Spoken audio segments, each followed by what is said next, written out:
ಪ್ರಪಂಚದ ಜನಸಂಖ್ಯೆಯಲ್ಲಿ ಅತ್ಯಧಿಕ ವಾಸಿಸುವ ಏಕೈಕ ಗ್ರಂಥ ಬೈಬಲ್. ಪ್ರಪಂಚ ಚರಿತ್ರೆಯ ಉಗಮಸ್ಥಾನ ಬೈಬಲ್. ಸಕಲ ಶಾಸ್ತ್ರಗಳಿಗಿಂತಲೂ ಮಿಗಿಲಾದದ್ದು ಬೈಬಲ್.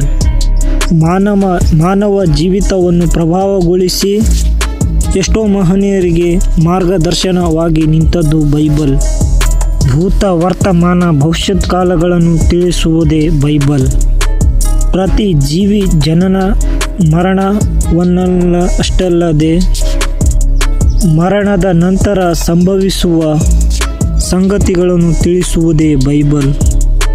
ಈ ಪ್ರಕೃತಿಯಲ್ಲಿರುವ ಸಮಸ್ತ ಕೋಟಿ ಜೀವಕೋಟಿ ಜನನವನ್ನಷ್ಟೇ ಅಲ್ಲದೆ ಮಹಾವಿಶ್ವದ ಪ್ರಾರಂಭ ಮತ್ತು ವಿಶ್ವದ ಅಂತ್ಯವನ್ನು ತಿಳಿಸಿದ ಏಕೈಕ ಗ್ರಂಥ ಬೈಬಲ್.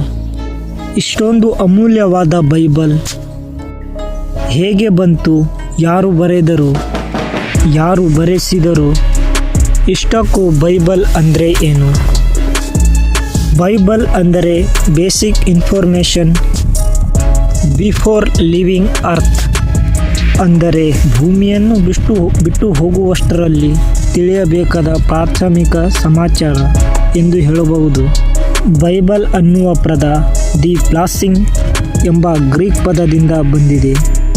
ಬ್ಲಾಸಿಂಗ್ ಅಂದರೆ ಪುಸ್ತಕಗಳ ಅಥವಾ ಪುಸ್ತಕಗಳ ಸಮುದಾಯ ಎಂದರ್ಥ. ಬೈಬಲ್ನಲ್ಲಿ ಒಟ್ಟು 66 ಪುಸ್ತಕಗಳಿವೆ. ಅದರಲ್ಲಿ 2 ಒಡಂಬಡಿಕೆಗಳಿವೆ.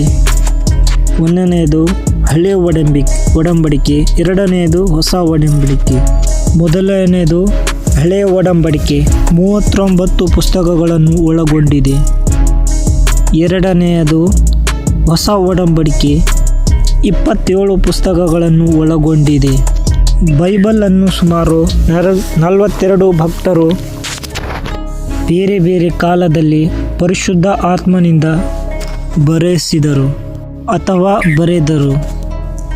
ಪರಿಶುದ್ಧನ ಆತ್ಮದಿಂದ ಆಸ್ಟ್ರಿಯಾ, ಯುರೋಪ್, ಆಫ್ರಿಕಾ ಖಂಡಗಳಲ್ಲಿ ಬರೆದರು. ಬೈಬಲನ್ನು ಬರೆಯುವುದಕ್ಕೆ ಸುಮಾರು 1600 ವರ್ಷಗಳ ಕಾಲ ಹಿಡಿಯಿತು. ಈ ಗ್ರಂಥದಲ್ಲಿ ದೇವರ ಮನಸ್ಸು, ಪ್ರಲಾಪ, ರೋದನೆ, ಆನಂದ, ದುಃಖ, ಕೋಪ ಮತ್ತು ದೇವರ ಪ್ರೀತಿಯನ್ನು ನಮಗೆ ತೋರಿಸಿದರು. ಮನುಷ್ಯರೇ ತಿರುಗಿ ಬನ್ನಿ ಎಂಬ ಪರಲೋಕದ ಆಹ್ವಾನಿಕರೆಯನ್ನು ಬರೆಸಿದ್ದಾರೆ. ಬೈಬಲ್ ಅನ್ನು ಸ್ವರ್ಗ ಲೇಖೆಯಾಗಿ ವರ್ಣಿಸಬಹುದು. ಬೈಬಲ್ ಗ್ರಂಥದಲ್ಲಿರುವ ಸಾರಾಂಶವನ್ನು ನಮ್ಮ ಪೀಳಿಗೆಗೆ ತಲುಪಿಸುವ ನಿಟ್ಟಿನಲ್ಲಿ ತಮ್ಮ ಪ್ರಾಣವನ್ನು ಸಹ ಲೆಕ್ಕಿಸದೆ ತಮ್ಮ ಜೀವಿತಗಳನ್ನು ತ್ಯಾಗ ಮಾಡಿದರು. ಅದಕ್ಕೆ ಮೋಶೆಯ ಜೀವನವೇ ಬಹುದೊಡ್ಡ ಉದಾಹರಣೆಯಾಗಿದೆ. ಯೆರೆಮೀಯನ ಕಾಲದಲ್ಲಿ ಹಳೆ ಒಡಂಬಡಿಕೆ ಕೆಲವು ಪ್ರತಿಗಳನ್ನು ಯೂದಾ ರಾಜನಾದ ಯೆಹೋಯಾಕೀಮನು ಸುಟ್ಟುಬಿಟ್ಟನು. ತನ್ನ ಮನದಲ್ಲಿ ನೊಂದಂತ ನಮ್ಮ ತಂದೆಯಾದ ದೇವರು ಪುನಃ ನೆರೆಯನ ಮಗನಾದ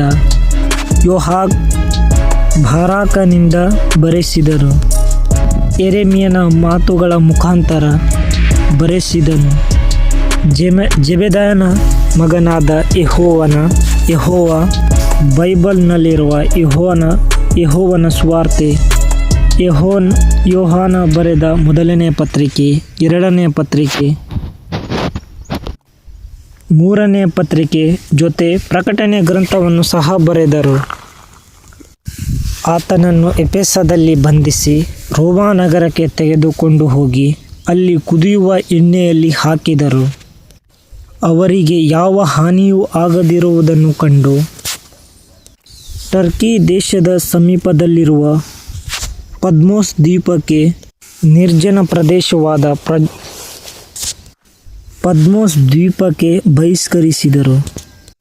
ವೃದ್ಧರಾಗಿದ್ದ ಯೋಹಾನನು ಅಲ್ಲಿ ಪ್ರಕಟಣೆ ಗ್ರಂಥವನ್ನು ಬರೆದನು. ಸೀಮೋನ ಪೇತ್ರನವರು ಪೇತ್ರನ 1ನೇ ಪತ್ರಿಕೆ, ಪೇತ್ರನ 2ನೇ ಪತ್ರಿಕೆಗಳನ್ನು ಬರೆದರು. ಪೇತ್ರರವನನ್ನು ಮರ್ಡರ್ ಡೆನ್ ಅನ್ನುವ ಜೈಲಿನಲ್ಲಿ